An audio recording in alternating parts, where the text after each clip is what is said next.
Welcome back to the channel folks, and to one of a series of videos on how to paint bolt action. And before I get started, I just want to give a quick shout out to Overlord Games, who supplied all the sprues for this series so far. They're friends of the channel and they support the events that we help to run, and if you want to check them out yourself, you can find them in a link in the description below. In the tutorials, I'm going to be following my usual layering approach, which is all about getting a high contrast bright finish for the figure so that it really stands out well on the tabletop. I hope you'll find this series interesting and useful and give you a few ideas for your own painting. Don't forget to check out the playlist on the channel for painting bolt action, where you'll find these tutorials and many others. For each guide, you will find a list of the paints that I used in the description, and if you've got any questions, just stick them down in the comments and I will get back to you. Looking for help in painting your wargame collection? Well, here at Panzerschüler we have 15 years experience in offering commission painting services. So if you have a project in mind and you'd like to discuss it with us, then get in touch at the email address you'll see on screen just now. Our schedule is always busy, but we're always looking for new customers. We paint full time, which means when we start your project, we're 100% committed to that project and won't start another one until it's done. Our clients can be found all over the world, so we're very experienced in making sure that your completed project is properly packed and safely sent on. If you would like to know more, get in touch by email. Give us some details of the project that you're planning and we'll get back to you with a quote and potential indication of timescales. Thank you for your time. Now let's get back to this painting tutorial. In this tutorial we're going to look at how to paint a Luftwaffe Field Division figure. Sort of generic approach to it. Not a specific Luftwaffe Field Division type figure, but you'll be able to use all the colours that you see here if you have a set of such figures in your collection. I will be following my normal layering approach, which starts with an overall shade coat. Now this particular colour has got two shade coats. The main one is black because I'm going to be using a lot of Luftwaffe blue, and blue with my normal German Camo black brown shade doesn't really work. It just sets it off wrong. But I will be using the German Camo black brown on the non-blue areas, basically like the skin and equipment and such likes. The colour I'm using for the tunic and the trousers is Luftwaffe uniform, and I'm taking my normal approach, which is to first of all map out the shape of the uniform. You've got creases, folds, cuffs, pockets and so on. So in my first pass I'm going to pick them all out, not having to be too precise at this point because we need to give it another coat of paint anyway to get a nice solid opaque layer. So map everything in this layer, and then as you'll see in the next stage we'll come back and firm everything up and cut in the shading too to get that under control. It's almost like at this stage just painting swatches of the uniform colour or little lines where we need to be a little bit more precise. And don't worry if at this stage you think the figure is looking too dark, because we're only just getting started, and each time we add a layer, solid layer of opaque paint, and it's going to be getting brighter and brighter as we go, then you'll keep the depth of the dark shade that we've got, but have the nice highlight to make it really pop and define the final look.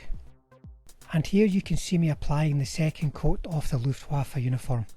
So it's all about getting a nice opaque layer here and importantly cutting into the shade, so we're only leaving very small amounts of the shade. The shade is an accent to give depth. It shouldn't be the main colour, shouldn't be too dominant.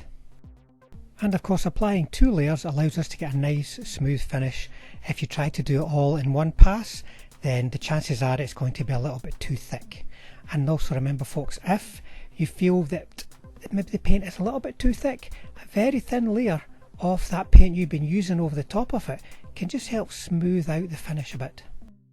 Now here I'm going to add another layer just to help the transition a little bit up from the Luftwaffe uniform to the highlight colour I'm going to be using, and I'm using field blue here.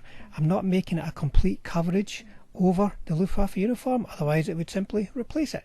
So I'm making this a bit of a sort of pre-highlight almost, just a bit more of transition up through the blues towards the highlights. Now I found this turned out to be a very subtle difference in colour compared to the Luftwaffe uniform. It is definitely there, but it's quite subtle. It's not going to stand out too strongly on the tabletop, so you could just move straight to the highlight phase, which I'll show you now. And I'm using pastel blue for the highlight here, using a very small brush and making sure that the paint is flowing off nice and smooth so I can get it all down in one pass. You don't want to be painting two layers when you're painting such tiny little lines. And the lines are small because, just as with the shade, we do not want the highlight to dominate. It's an accent. It's there to create depth. It's not there to be the main colour. What we're aiming to do is to create a strong contrast between the highlight and the shade, so when they can be placed directly together you'll get the maximum effect, for instance such as around pockets and cuffs and collars and so on. And I've chosen pastel blue instead of a light blue because pastel blue will give us a highlight that is lighter but not necessarily brighter. By that I mean if you were using just a light blue, it can be just a little bit too strong a contrast, and instead of just lightening the edge it actually changes the colour a lot more. So just keep the paint flowing nice and smooth, follow the map that we've laid out already with our previous layers, and you'll get a nice sharp finish, nice highlights, nice shade and a solid base colour. Now we have to paint all the paraphernalia that a German infantryman seems to want to carry into battle. So many different things, adds a lot of interest though, and in the high contrast layering approach that we're going to take, we're going to make it really pop out of the background of the Luftwaffe uniform. And don't forget, for the shade coat here we're using German Camo black brown and not black. Here I'm painting the bread bag, I'm using old wood and then highlighting it with Iraqi sand, and it really pops. It's going to stand out as an individual piece of equipment and be easily seen and identified against the rest of the figure. And for the gaiters I'm using green grey highlighted with Panzerace's Splinter Camo base. And for such small areas as this you really have to be careful and manage the shade that you're leaving. If you leave too much German Camo black brown, especially internally to the shape that you're painting, it'll dominate it too much. The webbing and ammo pouches I have painted in black, and here I'm highlighting them with a colour from the Panzerace's line, and it is German Tank Crew Highlight. It's kind of brown colour, and brown is a good sort of leathery edge that you can give to black leather items. You can use more orangey browns too for a more distinctive highlight that's going to stand out a little bit better against the rest of the figure. And for those elements within the straps and pouches and right across the whole figure that are just brown leather, well, just use the leather colour for that, or German Camo medium brown also works well. And I use that as a base colour for the water bottle, and then I give it a solid layer, not to highlight, but a solid layer of US field drab. No highlight on top of that, that's enough. And for the gas mask canister I've used a shade coat of olive brown, a main coat of US dark green and a highlight of green grey. And it's quite a tricky piece to paint because there's so much detail in this tiny little bit, but if you get it right it will stand out strongly against the rest of the figure. Now I'm not going to show you the Zelt band in detail because there's quite a lot going on there, but check out the Bolt Action playlist where there is a dedicated tutorial for painting this camo. For the entrenching tool I've used a sort of very light wood colour, in this case medium grey, and don't forget to paint any visible areas of metal that are showing in the holder. And now on to the MG42, and I've started with a shade coat of black. Now I'm applying the main colour, which is going to be German grey. I quite often use bluish greys for the metals, but with the blue of the uniform here it's just not going to look right, so I'm going to stick to greys. And then as a very careful highlight, just to catch the edges, just to give a bit of a metallic glint, I'm going to use London grey. Any other similar light grey will work just as well. And then whilst you're here folks, don't forget to do all the little buckles and ties that are spread across the figure.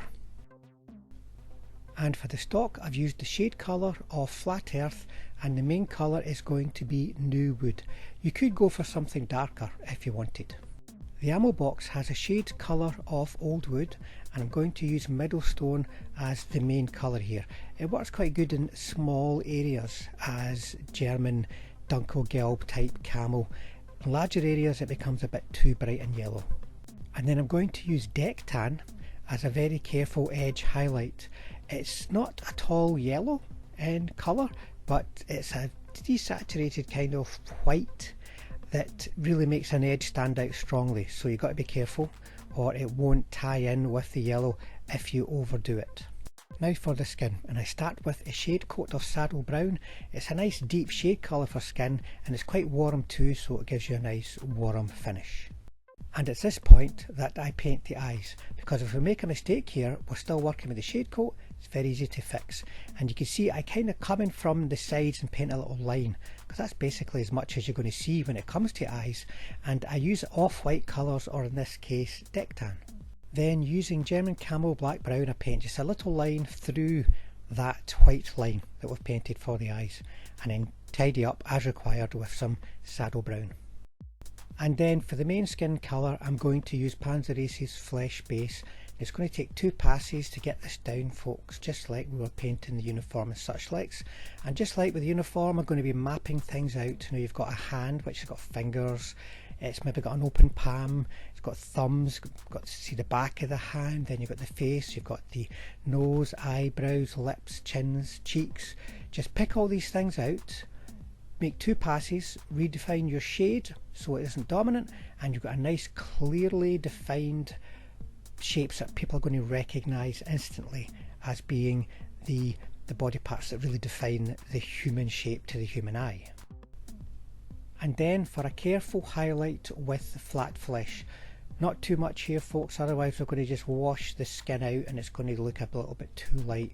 So when it comes to the face, you're going to do the bridge of the nose, you're going to do under the eyes, little lines down the side of the mouth, the chin, the ears. These areas just need a little bit more emphasis, and then the knuckles on the hands, like the backs of the hands, do the tendons there and so on. Just little lines, little dots to help pop that shape.